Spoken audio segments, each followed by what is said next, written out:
So as you know, most readers love lists. We love statistics and analytics and book wish lists. They literally feed my inner book demon. The only list that we do not like is the end of the year one that has 77 things that we would like to do before the impending doom of 2019. As they say, 'tis the season to be jolly and flustered like a plucked turkey. Hi everyone, my name is Holly, and in today's video I'm going to be sharing with you some books that are on my Amazon wish list. Before we begin, I just want to mention really quick that I know a lot of booktubers link their Amazon wish list to their videos or to their channel, and that's awesome. There's absolutely nothing wrong with that. But for me personally, I am incredibly grateful for the opportunity to get ARCs. So why in the world would I ever want you guys to buy me books? You guys go buy yourself books. You deserve it. Honestly, you deserve the world. I just thought this would be a really fun video showcasing some of the books that are like pending in my shopping cart and will probably be in future book hauls because, you know, TBR problems. So my Amazon wish list consists of 3 lists. It's oddly more organized than my life. Go figure. I have my middle grade / YA fantasy, and then my adult fantasy, and then my pre-order books. So I'm on my Amazon wish list right now on my laptop, and I'm gonna start with Kill Creek by Scott Thomas. This is actually one of my most recent add-ons to my wish list, and it was first introduced to me on Bookstagram.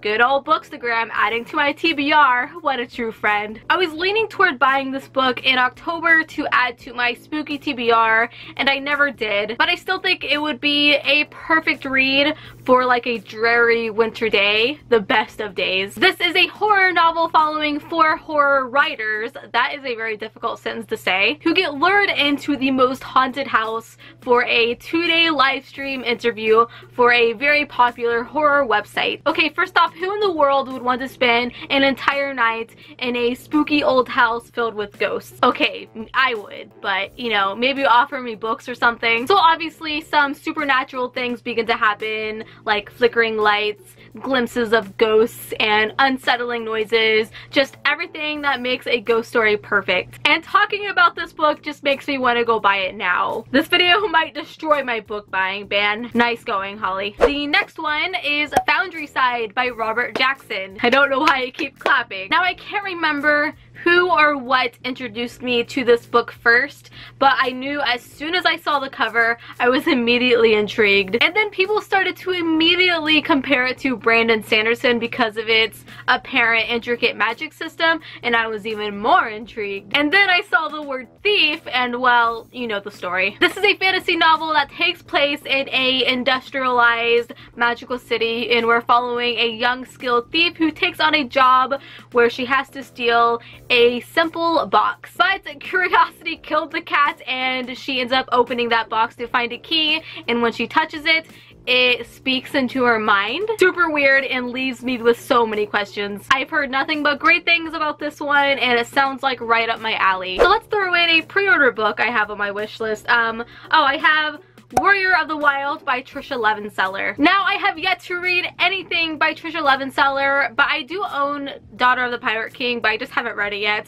Honestly, I am so behind on young adult reads because I've been reading so much adult fantasy lately, but that's gonna change next year, people. I am crunching those TBR numbers. So this book releases February 26th, and I don't have it pre-ordered because I kind of assume it's going to be in like the February Owl Crate or something. I kind of bet it's going to be. But I'm so interested in this one because it sounds like God of War with a female protagonist, and oh boy, does that sound so cool. I love Viking stories. They're so much fun to read, and I have really high hopes for this one. Up next, let's talk about Dry by Neil Shusterman. Another author that I haven't read anything from yet, and I know he wrote Scythe. And don't worry, once that 3rd book comes out in that series, I will be binge reading them. I've just heard Thunderhead made people cry, and I'm not ready for those emotions. But this standalone just sounds so appealing to me right now, and the plot sounds fantastic. So in this world, the water is gone. It has run out. It doesn't exist anywhere anymore. The world is basically in a drought, kind of like California is currently in our real world. But this plot actually gives me so much anxiety because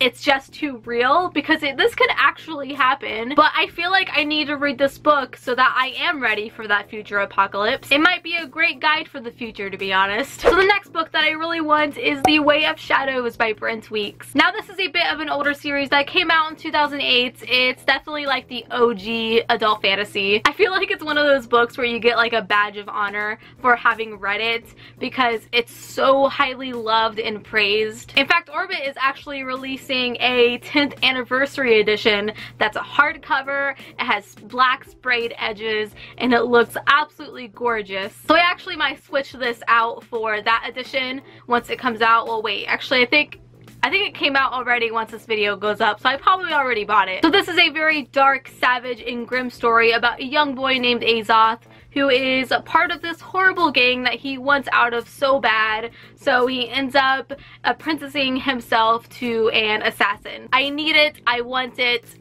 give me. Up next, I have Dine of Wonder by Jonathan Renshaw. So this is like the veteran book on my wish list. I've had it on here for so long. I just need to bite the bullet and get it, because this has 4,000 ratings with a 4.5 star on Amazon, and that is just bonkers. This is your classic fantasy story following a young boy named Aiden who lives in a very small village pretty much in the middle of nowhere, when unfortunately tragedy strikes and he loses someone very close to him and he has to leave his home. And I believe this has a magical school element to it, which I know is a lot of your guys' fancy, including mine. I honestly see myself purchasing this one very soon, probably for my birthday or Christmas. My birthday is on December 21st. Yes, I am the embodiment of Christmas, including my name. Thanks, Mom, for cursing me for life. I am literally the ultimate Christmas baby. Oh my god, I'm wearing red plaid too. Oh, I haven't done a middle grade yet.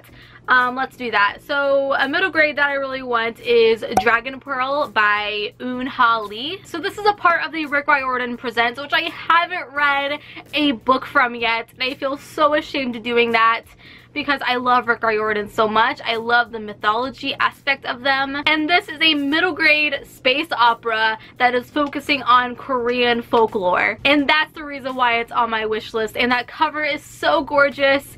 And I haven't been excited for a middle grade in a really long time. But this book basically follows a young girl whose mission is to basically save her brother. She works in a gambling den. She is a cadet on a spaceship. Like, give me, please. And this one comes out January 15th. Number 8, I Want Pacifica by Kristen Simmons. Now, Kristen Simmons has yet to wow me with her books, but she has also yet to disappoint me. Most of her books are 3-star reads, and I have heard that this one is her best yet, so I am willing to give her another chance. This is a YA fantasy book following pirates, like female badass pirates, which sounds so cool. Like, if I can find this one really cheap, then I will for sure be snatching it. We have time for one more? Yeah, let's do one more. Oh yeah, Sins of Empire by Brian McClellan. Ooh, I probably butchered that. This book is actually the newest one added to my wish list. The second book was actually nominated for the 2018 Goodreads Choice Awards, and I was immediately intrigued by that.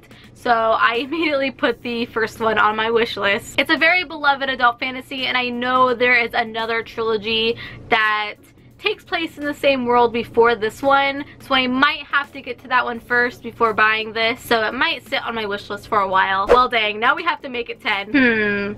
Oh, Lifelike by Jay Kristoff is on here. I haven't read a Jay Kristoff book yet. I know, I'm so awful. I own Nevernight in God's Grave, but I want to change that so badly. I feel like Lifelike would be the perfect book to start with because it's a standalone, so that's already appealing to me. I wouldn't have to commit too much to this one, and it sounds like right up my alley. It's all about an apocalypse. It's dystopian. It has robots. It kind of sounds like it's mixed with Mad Max meets Twisted Metal. Alrighty, so those are some of the books that are on my Amazon wish list. Tell me down below what books are on your wish list, because I would love to know. Give this video a big thumbs up for me because it helps me out so much, and don't forget to subscribe. I upload videos every single week, and until we meet again, happy reading.